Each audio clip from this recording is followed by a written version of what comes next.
নতুন ঘরে চা খাচ্ছি। ডেনিস তো এই হচ্ছে চা, এই হচ্ছে রান্না করব মুরগির মাংস, আলু, তারপরে টমেটো, ধনিয়া পাতা, কাঁচামরিচ ও পেঁয়াজ রসুন তো রেডি করা হয় না, ভুলে গেছি। যাই হোক, এই যে চা বানালাম, খাচ্ছি। এখানেও আছে। তো সব হচ্ছে আমার মায়ের অবদান আর কি।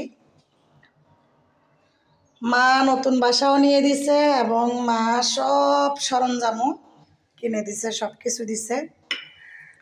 তো আমার ভাই বউ বলতেছে ভাত রান্না করার দরকার নাই, শুধু তরকারিগুলো রান্না করে রাখো, রাত থেকে রান্না করিও ভাত। তো এগুলো রান্না করে রেখে যাব, আমরা মা ছেলে দুইজন খাবো, সমস্যা নাই। এগুলো হচ্ছে ডিম, ছোটো ভাইয়ের বউ দিছে। আর এগুলো হচ্ছে তেল, মা কিনে আনছে আর কি। তো এই হচ্ছে নতুন ঘর, এগুলো বালিশ টালিশ, এগুলো আমার মা দিচ্ছে, বালিশ, পাটি, মশারি।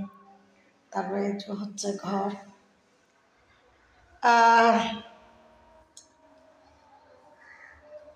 সব কিছু এখনও অগোছালো অবস্থায় আছে, মানে আমরা বসে বসে চা খাচ্ছি ফুলের মধ্যে। তো এই আর কি,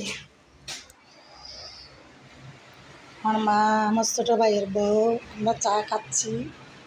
এবার দুস কি খাচ্ছ? কোথায় খাচ্ছ?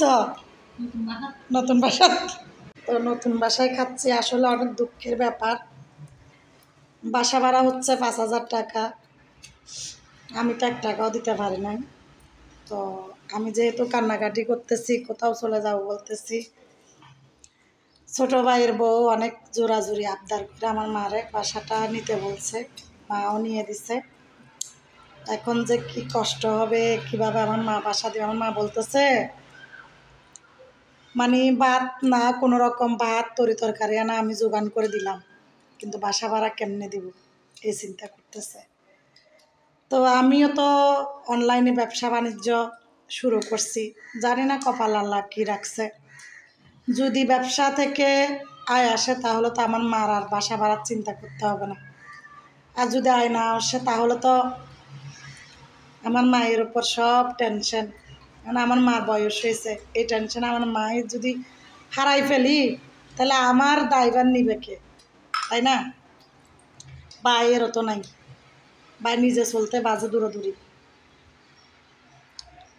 ঠিক আছে, থাকলে কে কাকে না না দেয়, না থাকলে কে কাকে দেয়। সবাই দোয়া করবেন আমার জন্য, এই আর কি, যাতে আল্লাহ কোনো রকম সৎ পথে থেকে সৎভাবে মান সম্মান নিয়ে যেন বেঁচে থাকতে পারে। এর বাইরে আর কোনো চাওয়া পাওয়া নেই।